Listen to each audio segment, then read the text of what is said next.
गीता के विषय में आप साधकों को मैं कुछ बताने जा रहा हूँ, उसकी महिमा और महत्ता को बताने जा रहा हूँ। गीता में हृदयम पार्थ, गीता में सारमुत्तमम, गीता में ज्ञानम दुग्धम, गीता में ज्ञानम व्ययम, गीता में चोत्तमम स्थानम, गीता में परमम पदम, गीता में परमम गुह्यम, गीता में परमम गुरु। गीता मेरा हृदय है, गीता मेरा उत्तम सार है, गीता मेरा अति उग्र ज्ञान है, गीता मेरा विनाशी ज्ञान है, गीता मेरा श्रेष्ठ निवास स्थान है, गीता मेरा परम पद है, गीता मेरा परम रहस्य है, गीता मेरा परम गुरु है। भगवान श्री कृष्ण ने कहा। महर्षि व्यास ने क्या कहा? गीता सुईता कर्तव्या किम मैंने सास विस्तरे, या स्वयं पद्मनाभस्य मुख पद्मादुनी सीता। स्वयं भगवान विष्णु के मुखार बिंदु से निकले हुए गीता शास्त्र को गाने और पालन करने योग्य महाफलदायक कर्तव्य होते हुए अन्य शास्त्रों के विस्तार की क्या आवश्यकता है? ये महर्षि व्यास कहते हैं। श्री आदि शंकराचार्य जी क्या कहते हैं? गेयम गीता नाम सहस्त्रम, ध्येयम श्रीपति रूपम जस्रम, नेयम सज्जन संगे चित्तम, दीयम दीन जनाय चवित्तम। गाने योग तो श्री गीता का एवं श्री विष्णु सहस्त्र नाम का गान है। धरने योग तो श्री विष्णु भगवान का ध्यान है। चित्त तो सज्जनों के संग में पिरोने योग्य है, और वित्त तो दीन दुखियों को देने योग्य है। संत ज्ञानेश्वर ने कहा कि गीता में वेदों के तीनों कांड स्पष्ट किए गए हैं, अतः वह मूर्तिमान वेद स्वरूप है। उदारता में तो यह वेद से भी अधिक है। अगर कोई व्यक्ति दूसरों को गीता ग्रंथ देता है तो जानो कि उसने लोगों के लिए मोक्ष सुख का ग्रंथ सदा व्रत खोला है। गीता रूपी माता से मनुष्यों रूपी बच्चे वियुक्त होकर भटक रहे हैं, अतः उनका मिलन कराना यह तो सर्व सज्जनों का मुख्य धर्म है। विवेकानंद ने कहा था, श्रीमद् भगवद गीता उपनिषद रूपी बगीचों में से चुने हुए आध्यात्मिक सत्य रूपी ग्रंथों से गुथा हुआ पुष्पगुच्छ है। मदन मोहन मालवीय जी ने कहा था, इस अद्भुत ग्रंथ के 18 छोटे अध्यायों में इतना सारा सत्य, इतना सारा ज्ञान और इतने सारे उच्च गंभीर एवं सात्विक विचार भरे हुए हैं कि मनुष्य के निम्न से निम्न दशा में से उठाकर देवता के स्थान पर बिठाने की शांति रखते हैं। वे पुरुष एवं स्त्रियाँ बहुत भाग्यशाली हैं जिनको इस संसार के अंधकार से भरे हुए सकरे मार्गों में प्रकाश देने वाला यह छोटा सा लेकिन अखूट तेल से भरा हुआ धर्म ग्रंथ प्राप्त हुआ है। महात्मा गांधी बापू ने तो कहा था, एक बार मैंने अपना अंतिम समय नज़दीक आया हुआ महसूस किया, तब मेरे लिए अत्यंत आवश्यक आश्वासन रूपी बनी गीता। मैं जब जब बहुत भारी मुसीबतों में घिर जाता हूँ तब मैं गीता माता के पास दौड़कर पहुँच जाता हूँ, और गीता माता में मुझे समाधान न मिला तो ऐसा कभी हुआ ही नहीं है। और अमेरिकन महात्मा थारो, भारत के लोग ही नहीं, फिलोसफर महात्मा थारो क्या कहता है? प्राचीन युग की सर्व रमणीय वस्तुओं में गीता से श्रेष्ठ कोई वस्तु नहीं है। गीता में ऐसा उत्तम और सर्वव्यापी ज्ञान है कि उसके रचयिता देवता को असंख्य वर्ष हो गए, फिर भी एक ऐसा दूसरा एक भी ग्रंथ नहीं लिखा गया है। नेक्स्ट जो है वह F.H. मॉलन इंग्लैंड के कहते हैं, थारो के शिष्य अमेरिका के सुप्रसिद्ध साहित्यकार इमर्सन को भी गीता के लिए अद्भुत आदर था। सर्वभूतेषु चात्मानम सर्वभूतानि चात्मनि। यह श्लोक पढ़ते पढ़ते वह नाच उठता था। देखिए कौन सा श्लोक पढ़ते हुए नाच उठता था? सर्वभूतेषु चात्मानम सर्वभूतानि चात्मनि। बाइबल का उसने यथार्थ जो है परिपालन किया, उसमें जो लिखा, लेकिन गीता के उद्धरण को पढ़ते हुए वो कहता है कि ऐसा कोई समाधान जो गीता में नहीं है, ऐसा मुझे नहीं लगा। उसमें मुझे कई सूत्र अलौकिक उपदेशों से भरपूर लगे, इसलिए गीता जी मेरे लिए साक्षात योगेश्वरी माता बन रही है।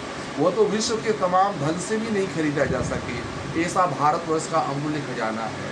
मैंने पहले भी कहा था कि 5251 वर्ष पहले भगवत गीता का उपदेश जो है अरण्य के मैदान में, अरण्य की विद्या को रण के मैदान में, कुरुक्षेत्र के मैदान में भगवान श्री कृष्ण ने, योगेश्वर ने, साक्षात परब्रह्म परमेश्वर ने योग ज्ञान भक्ति की त्रिवेणी प्रवाहित कर दी और उसमें अर्जुन जैसे प्रिय सखा को यह ज्ञान कहा। लेकिन एक बात सज्जनों आपको बता दूं, इस ज्ञान के पहले भी यह भगवत गीता का ज्ञान मैं बता चुका हूँ कि जब पृथ्वी नहीं थी तब भगवान श्री कृष्ण ने बहुत पहले कहा था, क्योंकि यह ज्ञान ब्राह्मणों, देवर्षियों और राजाओं के लिए था और सभी के लिए नहीं था। इसलिए यह ज्ञान लुप्त हो गया। इसका मैं उदाहरण आपको फिर से एक बार दे देता हूँ कि वहाँ पर कहा है 4थे अध्याय में दिव्य ज्ञान युग में, इवं विवस्वते योगम प्रोक्तवान हम अव्ययम विवस्वामनवे प्राह मनुरिच्छा कवे ब्रवीत। मैंने इस अविनाशी योग को सूर्य से कहा था, सूर्य ने अपने पुत्र वैभवस्वत मनु से कहा और मनु ने अपने पुत्र राजा इक्ष्वाक से कहा। एवं परंपरा प्राप्तमिमं राजर्षयो विदु स काले नेहमता योगो नष्ट परंतप। हे परंतप अर्जुन, इस प्रकार परंपरा से प्राप्त हुआ यह योग को राजर्षियों ने, ब्रह्मर्षियों ने जाना, किंतु इसके बाद यह बहुत काल से पृथ्वी पर लुप्त हो गया। स एवायं मया तेद्य योक्तः प्रोक्तः पुरातन भक्तोऽसि मे सखा चेति रहस्यम हेत उत्तमम। तू मेरा प्रिय सखा है और इसलिए वही परम पुरातन योग मैं तुझसे कह रहा हूँ, क्योंकि यह बड़ा ही उत्तम रहस्य और गुप्त रखने योग्य विषय है। अपरम भवतो जन्मम परम जन्म विवस्वत कथमेता द्विजानीयो तुमादो प्रोक्तवानिति। अर्जुन ने प्रश्न किया, आपका जन्म तो अभी का है, हाल का है और सूर्य का जन्म बहुत पुराना हो चुका है, तो मैं कैसे मानूं कि आपने ही जो है यह ज्ञान पहले कहा होगा। फिर भगवान श्री कृष्ण इसका शंका का निवारण करते हैं। बहूनि मे व्यतीतानि जन्मानि तव चार्जुन तान्यहं वेद सर्वाणि न त्वं वेद परंतप। हे परंतप, हे अर्जुन, मेरे और तेरे बहुत से जन्म हो चुके हैं, उन सबको तू नहीं जानता किंतु मैं जानता हूँ। अजो अपि सन् द्वयात्मा भूतानामीश्वरोऽपि सन् प्रकृतिं स्वामधिष्ठाय संभवामात्ममाया। मैं अजन्मा और अविनाशी स्वरूप होते हुए भी, समस्त प्राणियों का ईश्वर होते हुए भी अपनी प्रकृति को अधीन करके अपनी योग माया से प्रकट होता हूँ। यदा यदा हि धर्मस्य ग्लानिर्भवति भारत अभ्युत्थानं धर्मस्य तदात्मानं सृजाम्यहम्। हे भारत, जब जब धर्म की हानि और अधर्म की वृद्धि होती है तब तब ही मैं अपने रूप को रचता हूँ और साकार रूप से सब लोगों के सम्मुख प्रकट होता हूँ। परित्राणाय साधूनां विनाशाय च दुष्कृतां धर्म संस्थापनार्थाय संभवामि युगे युगे। साधु पुरुषों का उद्धार करने के लिए, पाप कर्म करने वालों का विनाश करने के लिए और धर्म की अच्छी तरह से स्थापना करने के लिए मैं युग युग में प्रकट हुआ करता हूँ। हे अर्जुन, मेरे जन्म और कर्म दिव्य, निर्मल और अलौकिक है। इस प्रकार जो मनुष्य तत्व से यह जान लेता है वह शरीर को त्याग कर फिर जन्म को प्राप्त नहीं होता है और मुझे ही प्राप्त होता है। ये मैंने आपको बता दिया। और श्री भगवत गीता का महात्म क्या है? सब लोग तो पढ़ते हैं, सुनते हैं, श्रवण करते हैं, मनन करते हैं, लेकिन इसका फल तब मिलेगा जब श्रीमद् भगवत गीता का महात्मा आप लोग जानेंगे। आप लोगों ने सुना होगा और जो शुद्ध पाठक को नहीं पता वे सुन लीजिए। परो धरोवाच भगवन् परे परमेशान भक्तिर्व्यभिचारिणी प्रारब्धं भुज्यमानस्य कथं भवति। हे प्रभु, पृथ्वी ने, देवी ने पूछा, हे भगवान, हे परमेश्वर, हे प्रभु, प्रारब्ध कर्म को भोगते हुए मनुष्य को एकनिष्ठ भक्ति कैसे प्राप्त होती है? ये पृथ्वी देवी ने पूछा। तो विष्णु भगवान जी ने उत्तर क्या दिया है? विष्णुर्वाच प्रारब्धं भुज्यमानो हि ज्ञाता गीताभ्यासरतः सदा स मुक्त स सुखी लोके कर्मणानुपलिप्यते। श्री भगवान विष्णु बोले, प्रारब्ध को भोगता हुआ जो मनुष्य सदा श्री गीता के अभ्यास में आसक्त हो वही श्लोक में मुक्त एवं सुखी होता है तथा कर्म में लेपायमान नहीं होता। महापापादि पापानि गीता ध्यानम करोति ये चेत क्वचित् स्पर्शं न कुर्वन्ति नलिनी नीलदल मंबुवत। जिस प्रकार कमल के पत्ते को जल स्पर्श नहीं करता, उसी प्रकार जो मनुष्य श्री गीता का ध्यान करता है उसे महापापादि पाप कभी स्पर्श नहीं करते। गीताया पुस्तकम यत्र यत्र पाठ प्रवर्तते तत्र सर्वाणि तीर्थानि प्रयागादीनि तत्र वे। जहाँ श्री गीता की पुस्तक होती है, जहाँ श्री गीता का पाठ होता है, वहाँ पर प्रयागादि सर्व तीर्थ निवास करते हैं।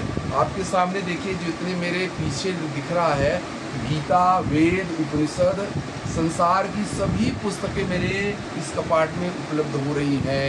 इसलिए गीता की पुस्तकें, वेद को, उपनिषद को घर में रखना चाहिए, पूजन पाठ करना चाहिए। सर्वदेवाश्च ऋषयो योगिनः पन्नगाश्च ये गोपाल बालकृष्णोऽपि नारद ध्रुव पार्षदे सहायो जायते शीघ्रं यत्र गीता प्रवर्तते। जहाँ श्री गीता प्रवर्तमान है वहाँ सर्वदेवों, न ऋषियों, योगियों, नागों, गोपाल बाल, श्री कृष्ण की भी नारद, ध्रुव और सर्व पार्षदों सहित जल्दी ही सहायक होते हैं। यत्र गीता विचारस्य पठनं पाठनं सुतं तत्राह निशितं ब्रूहि निवासामि सदैव। जहाँ श्री गीता का विचार, पठन, पाठन एवं श्रवण होता है वहाँ हे पृथ्वी में अवश्य निवास करता हूँ। गीता श्रेयं तिष्ठामि गीता में चोत्तमं गृहं गीता ज्ञानम् उपाश्रित्य त्रीन् लोकान् पालयाम्यहम्। श्री गीता के आश्रम में मैं रहता हूँ। भगवान श्री कृष्ण कहते हैं श्री गीता मेरा उत्तम घर है और श्री गीता के ज्ञान का आश्रय करके मैं तीनों लोकों का पालन करता हूँ। गीता में परमा विद्या ब्रह्म रूपान संशय अर्धमात्राक्षरा नित्यम स्वनिर्वाच्य पदात्मिका। श्री गीता अति अवर्णनीय पदों वाली, अविनाशी, अर्धमात्रा तथा अक्षर स्वरूप, नित्य ब्रह्म रूपिणी और परम श्रेष्ठ मेरी विद्या है, इसमें संदेह नहीं है। चिदानंदेन कृष्णेन प्रोक्ता स्वमुखतोऽर्जुनं वेदत्रयी परानंदा तत्वार्थ ज्ञान संयुता। वह गीता चिदानंद श्री कृष्ण ने अपने मुख से अर्जुन को कही हुई और तीनों वेद स्वरूप, परमानंद स्वरूप एवं तत्वरूप ज्ञान पदार्थ के ज्ञान से युक्त है। योष्टादश जपो नित्यम नरो निश्चल मानसः ज्ञान सिद्धिं स लभतो तथो याति परम पद। जो मनुष्य स्थिर मन वाला होकर नित्य श्री गीता के 18 अध्यायों का जप पाठ करता है वह ज्ञान रूप सिद्धि को प्राप्त होता है और फिर परम पद को प्राप्त होता है। पाठे समर्थ संपूर्णे ततो न पाठमाचरेत् तदा गुणाजम पुण्यम लभते नात्र संशय। संपूर्ण पाठ करने में असमर्थ हो तो आधा पाठ करे तो भी गाय के दान से होने वाले पुण्य को प्राप्त होता है, इसमें संदेह नहीं है। त्रिभागम पाठमानस्तु गंगा स्नान फलम लभेत षडसम जपमानस्तु सोम याग फलम लभेत। तीसरे भाग का पाठ करे तो गंगा स्नान का फल प्राप्त करता है और छठवें भाग का पाठ करे तो सोम याग का फल प्राप्त है। एकाध्यास नित्यम पठते भक्ति संयुतः रुद्रलोकम वाप्नोति गणो भूत्वा वसे चिरम। जो मनुष्य भक्ति युक्त होकर नित्य एक अध्याय का भी पाठ करता है वह रुद्रलोक को प्राप्त होता है, वहाँ शिव जी का गण बनकर चिरकाल निवास करता है। अध्याय श्लोकपादम वा नित्य यह पठते नरः स याति नरताम यावन मनवंतरम वसुंधरे। हे पृथ्वी, जो मनुष्य नित्य एक अध्याय, एक श्लोक अथवा श्लोक के एक चरण का पाठ करता हो मनवंतर तक मनुष्यता को प्राप्त करता है। देखिए इतनी बड़ी महत्ता है गीता का जो पाठ इतना करता है। गीताया श्लोक दशंकम सप्त पंचम चतुष्टकम दो त्रिनेक तदर्धम वा श्लोकानाम यह पठे नर चंद्रलोकम वाप्नोति वर्णारामयुतम ध्रुवम गीता पाठ समायुक्तो मृतो मानुषाताम व्रजेत। जो मनुष्य गीता के 10, 7, 5, 4, 3, 2, 1 या आधे श्लोक का भी पाठ करता है वो अवश्य 10,000 वर्ष तक चंद्रलोक को प्राप्त। देखिए इतनी बड़ी महिमा है। अगर आधा श्लोक या एक श्लोक भी आप पाठ करते हो तो 10,000 वर्ष तक आप चंद्रलोक में जाएंगे। गीता के पाठ में लगे हुए मनुष्य की अगर मृत्यु हो गई, जैसे हम आप पढ़ रहे हैं, अगर मृत्यु हो जाती है तो पशु आदि की अधम योनियों में न जाकर फिर से मनुष्य को प्राप्त हो जाएगा। गीता गीता अभ्यासम पुनः कृत्वा लभते मुक्तिमुत्तमाम गीता इच्चार संयुक्तो प्रियमाणो गतिम लभे। वहाँ गीता का पुनः उच्चार करके उत्तम योग को पाता है। गीता ऐसे उच्चार के साथ जो मरता है वह सद्गति को प्राप्त होता है। गीतार्थ श्रवणासक्तो महापाप युतोपिया वैकुंठम सपवाप्नोति विश्राम स मोदते। गीता का अर्थ सुनने में तत्पर बना हुआ मनुष्य महापापी भी हो तो जो सुनता है वो भी वैकुंठ को प्राप्त होता है और विष्णु के साथ आनंद प्राप्त करता है। गीतार्थ ध्यायते नित्यम कृत्वा कर्माणि भूरिशः जीवनम मुक्त स विज्ञेयो देहांते परमं पदम। अनेक कर्म करके नित्य श्री गीता के अर्थ का जो विचार करता है उसे जीवन मुक्त समझो और मृत्यु के बाद वो परम पद को प्राप्त करता है। एक और बता दूं कि गीताया पठनम कृत्वा महात्मम नैव यह पठेत वृथा पाठो भवेत् तस्य श्रमयो भूद्राहित। श्री गीता का पाठ करके जो महात्मा का पाठ नहीं करता है उसका पाठ निष्फल होता है और ऐसे पाठ को श्रमरूप कहा गया। इसलिए मैंने आपकी गीता के महत्व को बताया है और मैं प्रत्येक बार अब आपको YouTube पर भी मिला करूँगा और आप मुझे देखा करेंगे। मैं हर भगवत गीता के पाठ का महत्व समझाऊँगा और भगवान अनंतानंत कोटि ब्रह्मांड नायक जगदाधार जगत नियंता सच्चिदानंद घन पर ब्रह्म परमेश्वर की अपरंपार कृपा की वजह से ही मैं इस परम दिव्य अलौकिक पीयूष वाणी को आप सबके समक्ष में प्रस्तुत कर रहा हूँ। आप सबका मंगल हो, आदि दैविक आदि भौतिक आध्यात्मिक परिसंताप से निवृत्त हो। आप सब श्री कृष्ण को का भजन करें, मनन करें, चिंतन करें, अनुस्मरण करें, निधिध्यासन करें। यही मैं चाहता हूँ क्योंकि इससे बढ़कर इस पृथ्वी लोक पर इस कलयुग में कि आपको सुनिए, आप सुनने का काम करिए। मैं सुनाता रहूँगा, ये भगवान की प्रेरणा है, यही मेरी इच्छा है। जन जन में भगवान कृष्ण के सुंदर संदेश जाए, यही मैं चाहता हूँ।